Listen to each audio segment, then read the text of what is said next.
yaadachi amarreessa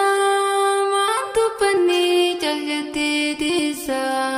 maantu bannee caljattee teessa beekaa beekumsa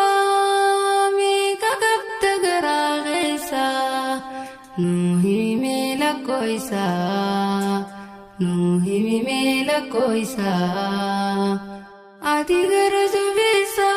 fakkeenyaan si kaasa akka Mustafaa Rawwee liqimsiteetu mateessa akka Mustafaa Rawwee liqimsiteetu mateessa.